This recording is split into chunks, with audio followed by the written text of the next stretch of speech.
सर्व सहयोगी मंडळींना, संतांना माझा नमस्कार असो.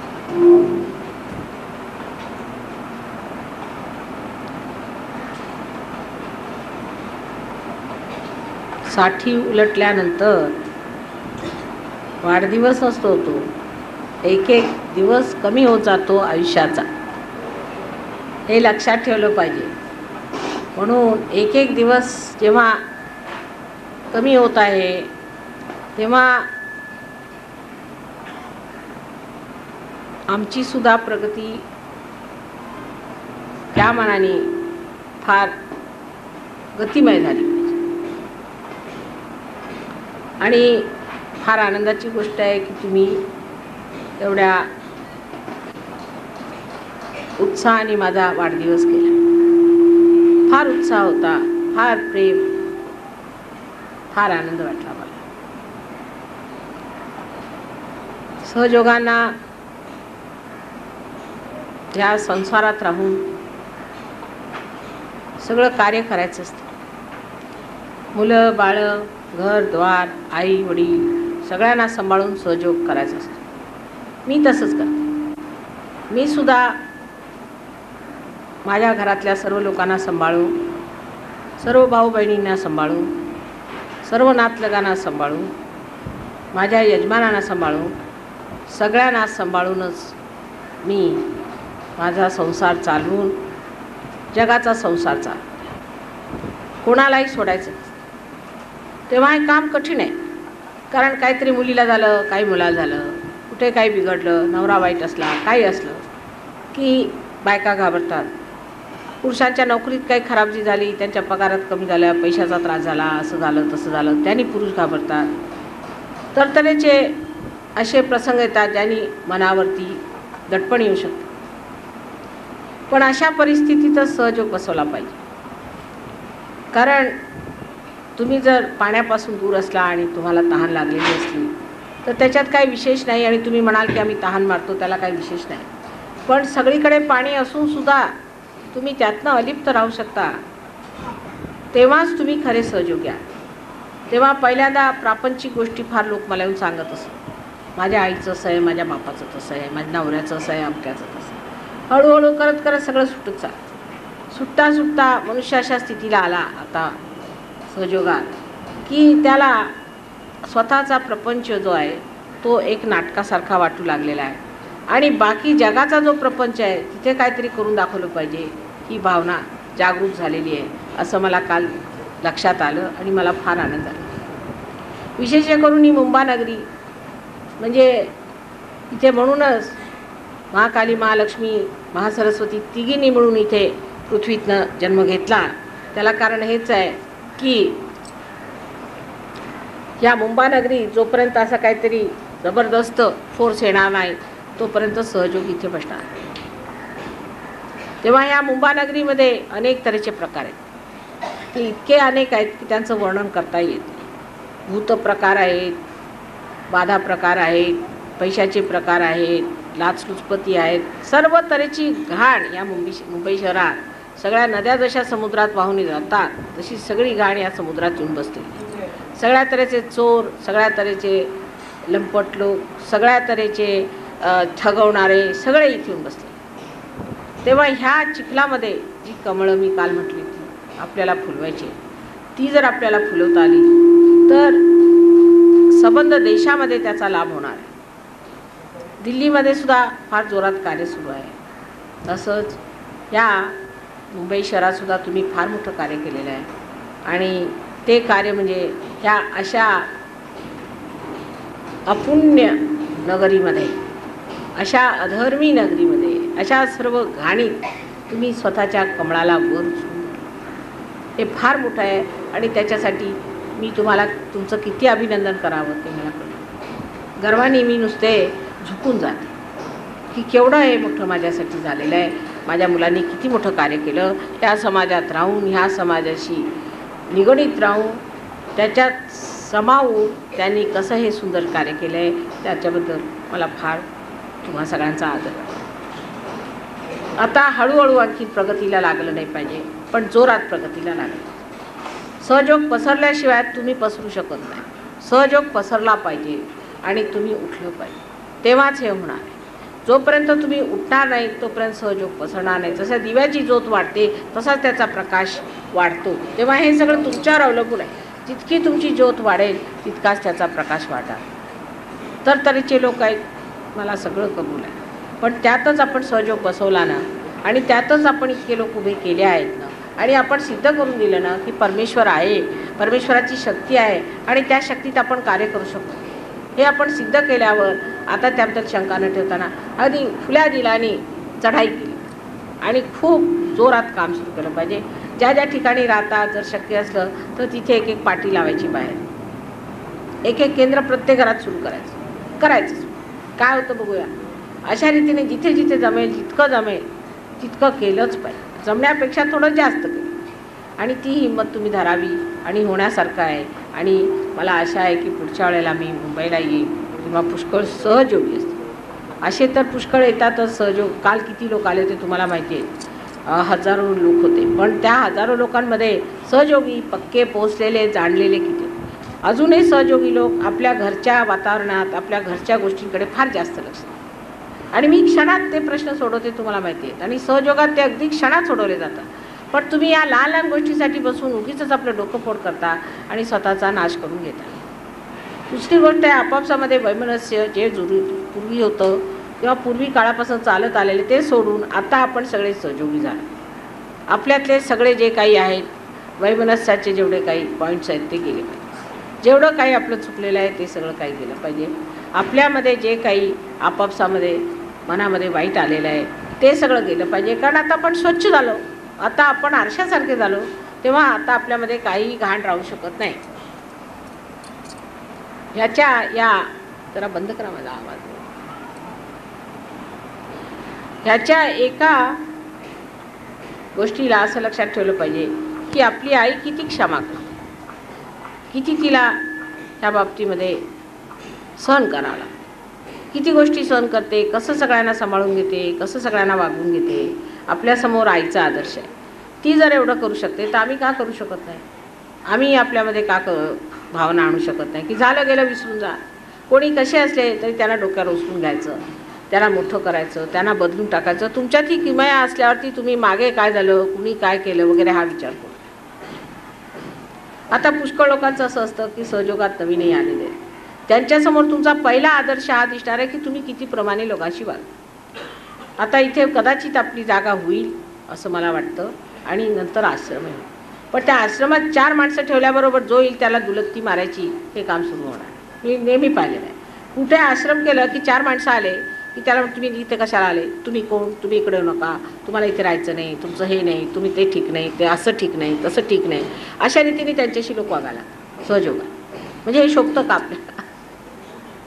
असं जर आपण वागायला आलो तर आपल्याला शोभतं का? कबूल, काही लोक सहयोगाला लाभदायक नाहीत, काही लोक सहयोगाला त्रासदायक आहेत, काही लोकांच्यापासून काहीही होण्यासारखं नाही, कबूल. पण त्या लोकांना सगळ्यांना तुसडून वागायचं नाही. त्या सगळ्यांना हळूहळू आपल्यामध्ये आणायचं. जे त्याच्यातले वाईट असतील, जे त्याच्यातले कामातले गेलेले असतील त्यांचा आम्ही विचार करू आणि काढून टाकू. पण तुम्ही त्याबद्दल मात्र अगदी शांतपणा ठेवा. आपल्या जीवनामध्ये पहिले शांतपणा आणला, अत्यंत शांत झालं पाहिजे. हे मी सारखं सांगत असते की कबूल तुमच्या जीवनात खूप आतप आहे, खूप त्रास आहेत, सगळं काय, पण शांतपणा हा जीवनात आणला पाहिजे. हे मला तुम्ही आता ह्या वाढदिवसाला दान दिलं पाहिजे की माताजी आम्ही शांतपणा, अत्यंत शांत, बर्फाचा शांतपणा आला पाहिजे, अत्यंत सहन केलं पाहिजे. त्याच्याशिवाय काम होणार नाही आणि ते तुम्ही सहन करून सुद्धा तुमचं काहीही तुम्हाला होणार नाही. सगळं सहस्रारातनं निघून जाणार. जे काही तुम्ही सहन करता करता म्हणतात ते सगळं निघून जाणार आहे. तेव्हा माणसाने त्याबद्दल जास्त विचार करू नये. मी फार दुःखी, मला हा त्रास वगैरे हे कसलं काय आलं आहे? अहो तुम्ही संत झाले, आता तुम्हाला दुःख कसलं आलं आहे? संतांजवळ दुःख राहतात का?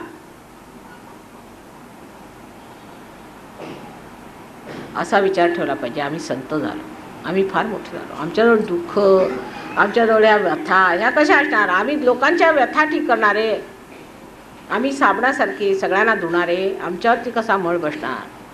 हा एकदा तुम्ही निश्चय कायम केला तर पहिल्यांदा तुम्हाला शांती लाभ होणार. थोडं लावून द्यायचं, जरा हलकं नाही हात जोर. हां, तुमच्यामध्ये पहिल्यांदा शांती लाभ होणार. आणि तो शांती लाभ झाल्याबरोबरच तुम्हाला सगळं व्यवस्थित दिसू लागेल. जोपर्यंत मनुष्याच्या मनात शांती बसणार नाही तोपर्यंत काहीही व्यवस्थित दिसणार नाही, सगळं उलटं दिसणार. कोणत्याही माणसाबद्दल धारणा, कोणत्याही परिस्थितीबद्दल विचार, ह्या सर्व गोष्टी ज्या आहेत त्या जर तुम्ही अशाशी तुमचे मन हलत असले तर कधीही स्पष्ट रूपाने दिसणार नाही. म्हणून पहिल्यांदा शांतीचा वास करायचा, शांती पाठ करायचा. आईने सांगितलं शांत राहा.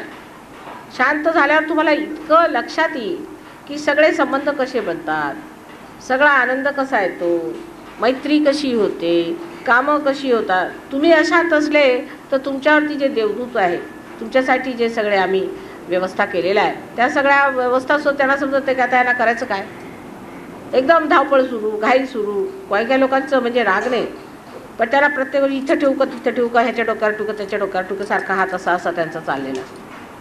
तेही अशांतपणा आहे. काही लोक रागीट असतात, तोही अशांतपणा. तरतरीचे अशांतपणाचे प्रकार आहेत. काही लोक बोलत नाहीत, राग आतमध्ये घेऊन बसायचं, बोलायचं एकदम फटक्याऱ्याने वागायचं, किंवा एखाद्याने अगदी मी फार दुःखी असं तोंड करून बसायचं. हे काही साधू संतांचं लक्ष. साधू संत देण्यासाठी होतात, जगाला द्यायचं असतं दुसऱ्याला. तेव्हा जे साधू संत असतात त्यांच्याकडे कुणी आला तर त्याला ओलावा मिळाला पाहिजे, प्रेम मिळालं पाहिजे, त्याला समाधान मिळालं पाहिजे, परत त्याला संरक्षण मिळालं पाहिजे. आणि सगळ्यात मुख्य म्हणजे त्याला शांत वाटलं पाहिजे की या माणसाकडे गेलो बा किती शांत वाटलं, किती शांत मनुष्य. अहो तुम्ही किती पंडित असले, तुम्ही ऐकलंय का कुठे वेदाचारी अमुक तमुक असले त्याच्या पायावर कुणी जातं का? एखादा फकीर जरी फटिंगण कुठं आला आणि एक रस्त्यावर एक साधू जर मनुष्य येऊन उभा झाला, जो साधू आहे त्याच्या सगळे पायावर जातात की नाही? तुम्ही किती सहयोगामध्ये विद्वान असला तरी तुमच्या विद्वत्तेचा उपयोग काय जर तुमच्यात शांतपणा नसला. चित्तात ज्याच्या शांतपणा नाही आहे त्या माणसाला कोण साधू म्हणणार? ही लक्षात गोष्ट ठेवली पाहिजे. पहिली गोष्ट मनुष्याच्या तब्येतीत, वागण्यात भारदस्तपणा आणि शांतपणा, थिल्लरपणा. प्रत्येक वेळा खिदळ हसायचं हे फार कॉमन असतं संजोगाचं, कारण आतून आनंद होतो, पण खिदळायचं हे बरोबर. एक भारदस्तपणाने मनुष्याने राहायला, भारदस्त राहणी वागण्यात सगळीकडे भारदस्तपणा. आणि दुसरं म्हणजे असं की आपल्यामध्ये जर काही निगेटिव्ह असलं तर त्याचे परिणाम दिसतात माणसाला. एखादा जर मनुष्य निगेटिव्ह असला त्याच्यातून सारख्या चुका होते, ह्याची मिस्टेक त्याची मिस्टेक, काही ना काहीतरी मिस्टेक्स होत राहणार. मग असं कसं झालं माताजी, माझ्यातून असं कसं चुकलं, कसं चुकलं, काहीतरी त्याच्यात खोड असल्याशिवाय कसं होणार? मग कोणची खोड आहे? मग माझ्यात काहीतरी निगेटिव्हिटी आहे. मग माझ्यात निगेटिव्हिटी आहे ना, मग मी ती काढून टाकते. पण माताजीनं आज येऊन असं नाही म्हणायचं माताजी मी काय करू, मी सगळं करते तरी होत नाही. सगळं करते पण मनापासून करत नाही. मनापासून जी गोष्ट होत नाही त्या गोष्टीचा परिणाम तुमच्यावर येत नाही. पुष्कळ पुरुषांना मी पाहिलं, आम्ही एवढी मेहनत करतो माताजी पण निगेटिव्हिटी काही जातच नाही. अशी कशी जाणार नाही? तुम्ही निगेटिव्हिटी नाहीच आहात, कशी जाणार नाही? सगळं निघून जाऊ शकतं, फक्त प्रयत्न हा केला. अजून सहयोगामध्ये कच्चे लोक पण पुष्कळ, हेही लक्षात ठेवा. सगळे पक्के नाही, कच्चे लोक पुष्कळ आहेत, तेव्हा सांभाळूनही राहायला पाहिजे. त्यातले काही कच्चे लोक असे आहेत की ते पैशाच्या लोभाने आलेले आहेत सहयोगात, नुसते पैसे मिळवण्यासाठी. पुष्कळसे लोक असे आलेले आहेत, नुसतं पैसे मिळेल किंवा मोठेपणा मिळेल, स्टेजवर फिरायला मिळेल, काहीतरी शिष्टपणा करायला मिळेल, लिडरशिप मिळेल, असेही पुष्कळ लोक येतात. पण तेही बदलणार, कारण त्यांच्या लक्षात येईल की खोटेपणा सगळ्यांना माहिती आहे, ह्याच्यात काही अर्थ नाही. लोक हसतात, फार मोठे मोठे असे फिरत असतात पण लोक हसतात. उदाहरणार्थ एक गृहस्थ आमचे ह्याला याचे होते दिल्लीला प्रोग्रामला, ते काय म्हणाले मी काही येऊ शकत नाही, मी फार बिझी आहे, मी अमुक आहे तमुक आहे, असं तसं झालं. तर एक सहयोगिनी होती, लहानशीच शहाणी होती, ती म्हणाली की त्या गृहस्थाला असं सांगा की जसा माताजींनी प्रोग्राम केला तसा तुम्ही मावळणकर हॉलमध्ये एक दिवस तरी करून दाखवा. तुमच्या प्रोग्रामला 4 तरी माणसं येतात का? पैसे देऊन सुद्धा येणार नाही. तुम्ही जरी फार मोठे असले, मिनिस्टर असले, मोठी माणसं असले तरी तुमच्या प्रोग्रामला 4 माणसं सुद्धा पैसे देऊन येणार नाही. तर तुम्ही स्वतःला काय समजता? तुमचा कोणावर काही अधिकार आहे का? कुणाबद्दल तुम्हाला प्रेम आहे का? कोणी तुम्हाला खरं हृदयापासून मानतं का? कोणी येणार नाही. आज तुम्ही मिनिस्टर म्हणून होतील उगीच तोंड पूजेला, पण खरोखर पाहिलं तर तुम्ही मावळणकर हॉलमध्ये म्हणे हा आज प्रोग्राम करून बघा, या माणसाला 4 माणसं सुद्धा भेटायची नाहीत. ॲडव्हर्टाईज करू द्या, लाखो रुपये खर्च करू द्या, 4 माणसं जरी प्रोग्रामाला आले तरी नशीब समजायचं. म्हणजे शेवटी अशी जी माणसं पुढारी पण घेतात, मोठं पण घेतात, स्वतःला मोठे समजतात, काहीतरी असतं स्वतःचा शिष्टपणा दाखवायचा वगैरे, ह्या लोकांना नंतर पाडावं लागतं. आश्रमात सुद्धा असं होतं नेहमी. आश्रमात एखादा मनुष्य असला की स्वतःला शिष्ट समजतो, मी म्हणजे काहीतरी विशेष. मग तो शिष्टासारखा वागू लागतो. आणि शिष्ट मनुष्य जो असतो तो महामूर्ख आहे. सगळे हसतात, हो चढलं वाटते हरभऱ्याच्या झाडावर. कळतं ना, मराठी भाषेत सगळे शब्द आहे. हरभऱ्याच्या झाडावर चढले, आता व्हाईसराय फळ्यावर बसले, म्हणजे कळायचं काय डोक्यांचं करायला असं. बरं, कळलं. तुम्ही ना हे असेच.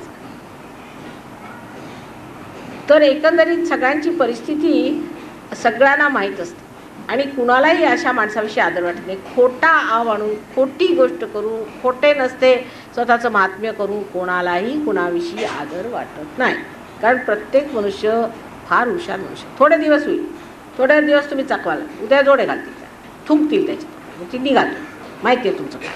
आज बसतात आकाशात, उद्या पडतात गटारात. हे का होतं आपण विचार केला. ह्या लोकांचं असं भवितव्य काय?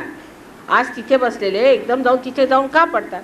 कारण असं की खोटेपणाचा एक वैशिष्ट्य आहे की खोटेपणा हा किळसवाणा असतो आणि तो समोर येऊन साक्षात उभा राहतो. आज जे लोक तुमच्या पुढे सुद्धा करतात तेही खोटे आहेत, तेही पडणार आणि तुम्ही पडणार. तेव्हा आपल्यामध्ये ही कुंडलिनी जागृत झाल्यावर, ज्याला आपण म्हणू की चंडी जागृत झाली या देशात, चंडी जागृत झाली म्हणजे काय झालं? कुंडलिनी जागृत झाली म्हणजे खोटेपणा म्हणजे आपण सडेतोडपणा ठेवायचा त्याला, सडेतोडपणा. कुणी जर खोटेपणा केला तर तो मनुष्य हमखास पड. त्याबद्दल आपण काळजी करायला नको. तो सगळ्यांच्या समोर दिसेल की हे असे खोटे आहेत, त्यांच्यात हे दोष आहे, ते समोर येऊन उभं आहे. ह्या सहयोगाचा विशेष प्रकाश देण्याचा एक भाग झाला. तेव्हा जी नवीन मंडळी आलेली आहे, तुम्हाला वाटतील हे खोटे आहेत, हे लप्पाछप्पी करतात, पैशाला आले, अमुक झालं तमुक झालं, काही असतं, तुम्ही त्याची काळजी करायची. त्यांची विचार आम्ही करणार, त्यांची व्यवस्था आम्ही करणार. तुम्ही स्वतःची व्यवस्था मात्र भारदस्त राजासारखी ठेवायची. कुणी कसाही असला, कसाही वागला तरी तसंच. असं जर तुमचं वागणं असलं तर कोणीही तुम्हाला हात लावू शकतो. पण लहान गोष्टीत लोक भांडणं करतात, लहान गोष्टीमध्ये. आता मराठीत नाही बोला, मग हिंदीत कशाला बोला माताजी? तुम्ही मराठीतच बोलायला पाहिजे. अरे पण हिंदी आपली राष्ट्रभाषा. पण या ना बघा, ज्या लोकांनी फॉरेनर्स आले त्यांनी तर कधी मराठी भाषा कशाशी गातात, त्यांना मराठी नावाची भाषा पण जगात आहे हेही माहीत नसेल. पण ते चुपचाप ऐकत बसतात. त्यांच्यापासून शिकणं सांग, कारण त्यांनी तुमच्यापेक्षा पुष्कळ जास्त हरभऱ्याच्या झाडावर चढलेले, चांगले आपटलेत चढून. त्यांना माहिती आहे हे हरभऱ्याच्या झाडावर ना आपटलेले आम्ही होतो, आपटून आता टाकीचे घाव सोडून त्याच्या देव पण आलेले. अजून आपल्याला आपटायचं आहे. त्या आपटण्यासाठी आपण आता कशाला चढायचं वरती? जाऊ द्या, काही घोड्यावर बसायला नको. कागदी घोड्यावर बसून जी स्थिती होते ती स्थिती स्वतःची कशाला करून घ्यायची? सगळ्यांच्या समोर फटफजिती करून घ्यायची, सगळ्यांची फटफजिती होते. तेव्हा एक शहाणपणा धरून कोणताही खोटेपणाचा मोठेपणाचा आवाणायचा नाही. सहयोगात तुम्ही पैसेवाले असाल तर असाल आपल्या घरात, माताजीला खरेदी करू शकतो. तुम्ही श्रीमंत असाल तर तिथेच राहा. तुम्ही मोठे मिनिस्टर असाल तर घरात बसा. तुम्ही कोणी असला तरी तुमचं काही महत्त्व इथे नाही. इथे मग तर फक्त हे आहे की तुमची कुंडलिनी कुठे आहे, तुम्ही सहयोगात कुठे आहे, तुम्ही कोणचे सिद्ध केले, आपले चक्र हे मुख्य आहे. तो मनुष्य मोठा, बाकी मनुष्य मोठा नाही. हे साधू संतांचं राज्य. साधू संतांच्या राज्यात ह्या सगळ्या बाह्यातल्या गोष्टी बाहेर राहतात वाहण्यासारखी. त्या तुम्ही कोणत्या गाडीत आला, तुम्ही कोणते पैसे घातले, तुम्ही काय केले, याचं काही महत्त्व इथे कोणाच्यावर इम्प्रेशन पडणार नाही. तेव्हा ज्या गोष्टीचं खरंच जगामध्ये नेहमी इम्प्रेशन पडलं ते म्हणजे तुम्ही संत साधू कोणत्या लेवलचे आहेत ते पाहिलं पाहिजे. ते संत साधू तुम्ही झाले पाहिजे. एवढा मोठा राजवाडा आहे, फोर्ट आहे आग्र्याला. मी गेले होते तिथे, तर ती रात्र झाली, संध्याकाळ झाली, तर असं वाटायला लागलं की भूतखाना आहे, इथं काही आहेच नाही. अगदी जे मोठमोठे राजे झाले, राण्या झाल्या, काय त्यांनी दागिने घातले असतील, पुरुषांनी काय नखरे केले असतील, काय झालं असेल ते झालं असेल, सगळं संपलं. बाहेर आले तर तिथे एक मदार आहे, तिथे एक दीप जळत होता. त्या लाईटमुळे आम्ही खाली येऊ शकलो, नाही तर लाईटच नव्हती. विचारलं बा ही कोणाची? तर म्हणे हे फकीर होते आणि हे अकबर बादशांचे गुरु होते, पण ते कधीही आतमध्ये राजवाड्यात गेले नाही, म्हणून अकबर बादशाने त्यांची कबर इथे बांधली. केवढी मोठी गोष्ट आहे, केवढी मोठी गोष्ट आहे की आज त्या माणसाची तिथे अजून दिवा लागला जातो. आणि त्या एवढ्या मोठ्या मालामध्ये एक दिवा नाही, अंधार. कोणाला माहीत नाही कोण राजरे झाले, कोण राण्या झाल्या, सगळ्यांच्या कोणाच्या कबरी तिथे असतील, काय असेल ते असेल. तेव्हा मनुष्याचं जे राहतं, परमनंटली जे राहतं ते काय आहे, ते त्याच्यातलं ऐश्वर. आणि ते ऐश्वर त्याच्या आत्म्यातलं आहे, ते आम्ही सहयोगाने मिळवायचं. आम्हाला दुसऱ्या लोकांचं सारखं ऐश्वर मिळवायचं नाही, जे टिकाऊ नाही आहे, जे निरंतर राहणार आहे ते मिळवायचं. आणि ते मिळाल्यानंतर वाटलं पाहिजे, दिलं पाहिजे, लोकांना बरं केलं पाहिजे, त्यांना फायदे झाले पाहिजे, त्यांच्यापर्यंत कडे करुणेच्या भावनेने पाहिलं पाहिजे, सगळ्यांना प्रेमाने वागा. हे एकदा जर वाढत चाललं तर मला वाटतं की ह्या देशाची तर काय हजारो देशांची आपण स्थिती ठीक करू शकतो. पण पहिल्यांदा तुम्ही तयार व्हायला पाहिजे. माझ्या एकटीच्यानी होणार नाही. जसं हे आहे ह्याच्यात मी बोलते, पण ह्याला काढायला किंवा ह्याच्या आवाजाला न्यायला सुद्धा काहीतरी पाहिजे ना. तसंच तुमचं आहे. तर तुम्ही अगदी पूर्णपणे पोकळ असलात, त्याच्यातनं ही शक्ती अशी सुंदर वाहे की जसं मी काल म्हटलं होतं की ते व्हायचे दिवस आले. विश्वाचं कमळ उघडायचं आहे. विश्वाचं सहस्रार दल उघडायचं आहे. शतदलाचं कमळ उघडायचं आहे. त्याच्यासाठी तुम्ही एक एक दलं आहात. ते काही जास्त कठीण काम नाही. सगळ्यांनी जरा मेहनत केली, स्वतःची ध्यान धारणा स्वच्छता ठेवायची, मेहनत करायची. घरातच आपल्या म्हणायचा आमचा आश्रम आहे. आम्ही आश्रम वासी आहे. आश्रमवासी सकाळी उठून ध्यान धारणा पूजा वगैरे सगळं व्यवस्थित करून जे काही कार्य करायचे असते, परत संध्याकाळी ध्यान धारणा, परत जिथे प्रोग्राम असेल त्या प्रोग्रामला जायचं. कुठेही प्रोग्राम असला तरी तो गाठायचा. आपल्या तिथे जवळपास करू शकतो का एखादं केंद्र, तिथे सुरू करायचं. 4 माणसं जोडायची, त्या सहयोगाला हळदी कुंकाला बायकांनी बोलवायचं, सहयोग सांगायचा. असं आम्हाला माताजींनी दिलेलं आहे, हे मिळालेलं आहे, हे सगळीकडे सांगत सुटायचं. सुसमाचार सगळ्यांना द्यायचा. अशा रीतीने सहयोग वाढवायचा. आणि जी मंडळी अजून अर्धवट आहेत त्या लोकांना जरासं प्रेमाने घ्यायचं, त्यांना बसवायचं. हे करा म्हणजे बरं होईल. ते हडूस फुडूस करून होणार नाही. त्याला फार प्रेमाने वागवायला पाहिजे. ही गोष्ट पहिल्यांदा मी सांगते. अत्यंत प्रेमाने सगळ्यांना जोडून घ्यायचं. त्याच्यावरती सगळ्यात जास्त प्रेमाचं इम्प्रेशन पडतं की तुम्ही कशा. एका बाईला मी दिल्लीला पाठवलं की तुम्ही जाऊन आशीर्वाद होता. तर तिने मला सांगितलं वहाँ तो बंदरों का राज चल रहा है. मतलब बंदरों का राज चल रहा है और क्या माताजी, उन बंदरों के बीच मुझे नहीं जाने का. कहाँ आप और कहाँ आपके बंदर. मला काही समजेच ना, बंदर कैसे रह रहे वहाँ. म्हणे वहाँ एक से एक तूफान आदमी रहता है. ज्याच्याशी बोला तोच म्हणे हरभऱ्याच्या झाडावर. बरं म्हटलं कोई हर्जा नाही, हम उनसे बात करेंगे, ठीक करें. पण इतकं वाईट नसणार, मी तुम्हाला सांगते इतकं वाईट नसणार. पण इम्प्रेशन असं पडतं माणसाचं, जराही तुम्ही जरासं शिष्टपणा केला की इम्प्रेशन वाईट होतं. म्हणून अत्यंत नम्रपणाने राहायचं. दुसरं सांगायचं म्हणजे की पारंपरिक मनुष्याने असायला पाहिजे. आपल्या भारतीय परंपरेला उतरणारे आपण असायला पाहिजे. आता समजा एखाद्या आश्रम आपला झाला आणि तिथे जीन घालून की केस कापून एखादी बाई उभी असते, तिने हाय सुरू केलं होते, म्हणजे आहे हे कसलं काय आश्रम. आपलं काही मॉडर्न आश्रम नाही, अनादी आश्रम आहे. ते काय असं नाही की आपण तिथे मॉडर्न वस्तू आणल्या आणि मॉडर्न पद्धतीने राहतो, मॉडर्न ह्याने बोलतो. तसं काय करायचं. ट्रॅडिशनल होणं वेगळं आहे आणि ग्लॅमरस होणं वेगळं आहे. आपल्याला ग्लॅमर सहयोगाला मान्य नाही आहे, मान्यच नाही. पण ट्रॅडिशनली राहायचं. म्हणजे असं नाही की विवाहित स्त्रीनी अगदी भूतासारखं राहायचं. आपल्याकडे तर विधवांनीसुद्धा व्यवस्थित ट्रॅडिशनली कपडे घालायची असं ठरवलं. तेव्हा ट्रॅडिशनली राहायचं. पुरुषांनीसुद्धा ट्रॅडिशनली राहायचं. जास्त साहेबीपणा करायचा नाही. तर मी परवाच एक थट्टे सांगितलं की साहेबीपणाचं लक्षण असं असतं की जेव्हा काहीतरी साहेबीपणे दाखवायचं तर बो वगैरे लावून लोक येतात, तर लोकांना असं वाटतं की हा बेररच आहे की काय. कुणाला हेही वाटत नाही की हा कुणी साहेबाला मोठे पैसे खर्च करून बो लावून गेले. कशाला पाहिजे. आपल्या देशातले कपडे फार सुंदर आहेत. त्या पारंपरिक ह्या देशात आले, त्यांनी आपल्यासाठी थंड राहतं, बरं राहतं, व्यवस्थित राहतं, दिसायला सुंदर दिसतं. त्या दुसऱ्यांचं फालतू अनुकरण करायला नको. शक्यतो माणसांनी पारंपरिक स्थितीने राहिलं पाहिजे. विशेषतः आश्रमामध्ये परंपरेने राहिलं पाहिजे. आपल्याकडे परंपरागत जी आवभगत आहे, जी बोलण्याची पद्धत आहे, गेट आऊट वगैरे आपल्याकडे शब्द नाही. असे आपण बोलत नाही कधी. गेट आऊट, कुठल्या सुटल्या, व्हॉट्स रॉंग असे आपल्याकडे असे शब्द बोलत नाहीत. किंवा आय हेट यू असं आम्ही म्हटलं असतं लहानपणी तर बाडलांनी ठोकून काढलं असतं कोणाला. आय हेट यू असं फार म्हणतात इंग्लिश भाषेत. आय हेट यू म्हणजे तुम्ही आत कोण, हेट यू म्हणजे काय. पण यांच्याकडे असं पण म्हणू का मला तुझी घृणा वाटते. तर लोक देतील तो बडा तुझं का तुला घृणा वाटते का, आता तुझं नाक ठीक करतो. तिकडे ही अशी पद्धत आहे बोलायची, ती आपण शिकायची नाही. इंग्लिश पद्धत शिकायची नाही, हे वेस्टर्न शिकायचं नाही, हे चांगलं नाही. आय हेट यू म्हणजे काय? आपल्याकडे अशी पद्धतच नाही आहे बोलायची.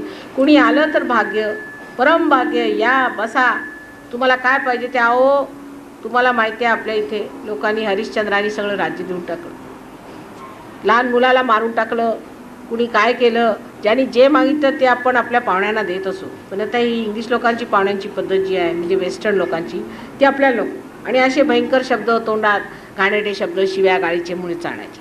अगदी सोज्वळ शब्दांनी आपण जसं एखादा बाळबोध घराण्यातले लोक जसे वागतात तसं आपण वागलं पाहिजे. तुमची आई अत्यंत बाळबोध आहे आणि तसंच तुम्ही वागलं पाहिजे. आणि एक अगदी वाईट तऱ्हेचं बोलणं मी अगदी ऐकलं की मला फार आश्चर्य वाटतं. आता तुमच्या आया बदलल्या, मी तुमची आई, तेव्हा तुमची आई जर तशी बोलत असली तर ते विसरा आणि माझ्यासारखं वागायला सुरुवात करा. आणि कोणची अशी गोष्ट बोलायची नाही. मुख्य सांगायचं म्हणजे प्रेम आणि शांती, या दोन गोष्टींचं तुमच्यातनं पूर्णपणे प्रकाश मिळाला पाहिजे. लोकांनी सांगितलं की तो मनुष्य प्रेमाचा आणि शांतीचा अवतार आहे, असं मला ऐकायला मिळालं. म्हणजे मला फार आनंद होईल. एवढं मला तुम्ही प्रेमाचं आणि शांतीचं दान आज द्यावं, हे माझं मागणं आहे. I have just told them that you should not try to copy the Western style of ego-oriented society where people use harsh words, because then we think we have modernized ourselves. To say harsh words to somebody, what do I care, I hate you, all these sentences we have never used, you see, which is unknown to us. I mean, anybody to say like that is unmannerliness. How can you say such a thing? I hate you. But now I have heard people talking like this in our country. I hate you. What's wrong with us? Who are you to say it? Like that, we don't talk. You see, this is not the way to talk at all. Any person who comes from a good family would not talk like this because it reflects on the family. But the language is more copied here than there. I'm surprised sometimes when I hear the people they talk in the buses, in the taxis, in the things, the way they use languages. You see, something I can't understand. So I have asked them that the language should be full of love and with our own traditional style. The way, you see, we wouldn't even scold our children. If you have to scold their children, we use language which makes them over honorable, बहुमानार्थी. म्हणजे जर समजा कोणाला म्हणायचं असं, आता जसं आज आमचे दामले साहेबांनी चोळणा घातला तर बरं वाटलं, आता आम्हाला म्हटलं शिवाजी महाराजांसारखं दिसून राहिलं, तर मग म्हणायचं यावे शिवाजी महाराज, म्हणजे शिवाजी महाराज घाबरले. मग अशी आपल्याकडची पद्धत असेल. करेक्शन करायचं म्हणजे use to do it this way, पण ते the correction of the other side is not proper because that never it corrects. See, that's why you cannot control your children. All the time insulting them, insulting others, insulting methods, you see, and this emotional blackmail and all this nonsense is not at all traditional in this country. And those who try to do it will be thrown out. I can tell you, in Sahaja Yoga you cannot work. You should not have all these ideas of insulting people, of bringing them into situations when there can be insulting. This is all modern style. So we should not do like that. In Sahaja Yoga, we should behave in such a way that we should be dignified. Behaving our style is our tradition. The Sahaja Yoga tradition is this, that we talk to people in the most sophisticated manner, in the sweetest manner, in the most affectionate manner and inviting manner. And that is how we all should speak. So this is first thing I ask, that in your expression of your love, there should not be a thing that you should shout. Now I do shout at some people who have bhoots in them, but by that the bhoots run away. But if you shout, you get the bhoots. The bhoots don't run away, they get at you. So better not do it. If you have my powers, you can do that, but you don't have. If you shout at the person who has bhoots, you get the bhoots. So be careful. Don't try my tricks. You see, I am a different type of a person, and I do everything so understandingly, which you do not. So when you follow me, you should follow me the way I am, on the side where I forgive, the way I am loving, I am affectionate, not where I am terrible. You shouldn't do that, because my terrible nature has got the undercurrent of my love, which you don't have, and you don't have these powers. So don't try those tricks with anybody else. You have no right to shout at anyone or to get angry, because if you shout, you get back all the boots into it. They provoke you. They provoke you that so that you get caught up into it and you get absolutely ruined the more you try to.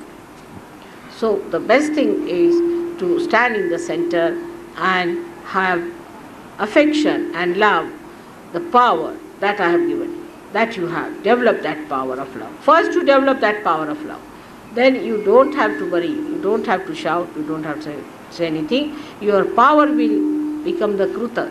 It will work out itself and create that beautiful atmosphere that we want to do. We don't want anybody to be ruined. But if you start shouting at people, they'll all run away. Especially in the ego-oriented society, you should not shout at all. That will not appeal to anyone. If you shout at anyone in the ego-oriented society, you will always distract them and they'll run away. So I have to tell you that you might be the highest of highest. First thing you have to give me today is that in your talk, in your behavior, in your heart, you will recite one with love. And the second thing I want to ask is that you should be peaceful. Try to have peace with yourself. Don't fight with yourself. Now the Western people have one problem, they fight with themselves. How is it this is happening to me? I am so bad, I am no good, I have done this, I am so bad. If you go on fighting with yourself, then you will become weak. On the contrary, you must say, I am so good, what's wrong with me? I have got realization, what's wrong with me? Have that confidence in you and then it will work out. And as a result of that only you start shouting at others. But supposing you understand that there is nothing wrong with you, you have to be peaceful. We all have to be very peaceful people, and you have seen my peaceful nature has solved so many problems just like that. So try to achieve that peace within. That peace should not be lost at any cost and should not be also expressed outside in a way like I sometimes, my peace itself becomes terrible. But you don't have that kind of a possibility, so you just don't do it. You just don't do it. Never do it that way. Try to be extremely peaceful. Try to make your forehead relax. Many people come to me, it's like this, you see. Then I just know that there's a big bhoot on the head sitting. Then I shout at them. Keep your forehead relaxed. Relax. I'm not doing anything. Mother is doing everything. Relax. Relax. Relax. If you relax, you'll find that your heart will open. My heart cannot open. Why? Why can't you open your heart? Because you have no trust in yourself. Try to trust yourself. Open your Agya, open your Ekadasha and your Sahasrara, and your heart will open. Once your Sahasrara is open, your heart will open automatically. So you will have a peaceful life. So today I am asking for two things from you. It's a funny thing that a mother has to ask for a gift. And the gift you have to give, first one, is that you should be peaceful people.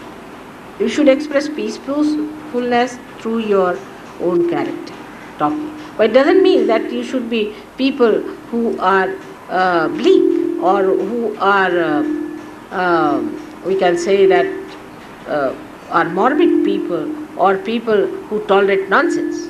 No, there is a way of resistance. But a resistance of a peaceful resistance, that you are not afraid of anything, you are not frightened of anything, you are not going to bow down to anything, you are not going to compromise with anything, but you are peaceful. That sort of a temperament you must develop and also express outside is very important. And second one is